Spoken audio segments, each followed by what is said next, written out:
Nous manquons de compassion pour nos propres membres de famille. Nous manquons de compassion pour nos frères et sœurs. Nous dirigeons dans la foi. Nous manquons de compassion. Donc la compassion est un élément très très important que nous devons avoir. Si tu as la compassion, tu vas voir une âme qui est perdue. Ton cœur va être saignant. Seigneur, sauve. Tu vas sortir, tu vas aller évangéliser. Oui, je l'ai dit souvent, je me parle aussi à moi-même. Tu vas faire quelque chose pour Dieu. Le temps est là. La moisson, on le répète tout le temps, est là. Nous avons déjà assez perdu de temps en restant toujours ensemble dans un même lieu. C'est bien, mais il faut sortir afin que d'autres entendent. Et pour sortir, ça prend la compassion. Ebed-Melech, quelqu'un qui avait de la compassion. Je vais aller au chapitre 39 pour voir un peu ce qui s'est passé. Chapitre 39, le verset 16, rapidement. La Bible dit, « La parole de l'Éternel fut adressée à Jérémie en ce mot, pendant qu'il était enfermé dans la cour de la prison. Va, parle à Ebed-Melech, l'Éthiopien, et dis-lui, ainsi parle l'Éternel des armées, le Dieu d'Israël, voici, je vais faire venir, sur cette ville les choses que j'ai annoncées pour le mal et non pour le bien. Elles arriveront en ce jour devant toi. » Verset 17, très important. « Mais en ce jour, je te délivrerai, dit l'Éternel, et tu ne seras pas livré entre les mains des hommes que tu crains. » Ebed-Melech est venu plaider la cause de Jérémie auprès du roi.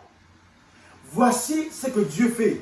Puisqu'il a fait ainsi, Dieu lui a fait une promesse qu'il ne tombera pas entre les mains de ses ennemis.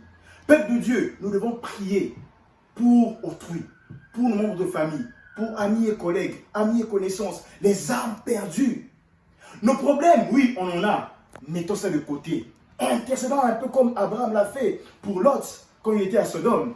Mettons nos problèmes, nos soucis, nos fardeaux à part. Oh, je veux dire, entre les mains du Seigneur, mais prions pour les autres, ayons la compassion pour les autres. En ce moment-là, Dieu s'occupera de nos problèmes. Dieu nous fera de promesses parce qu'il sait ce dont nous avons besoin. Il le sait.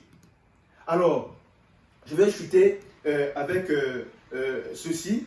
Tout à l'heure, pas très longtemps, tout à l'heure, j'ai remarqué en fait comment est-ce que le Seigneur Jésus-Christ lui-même était un homme de compassion.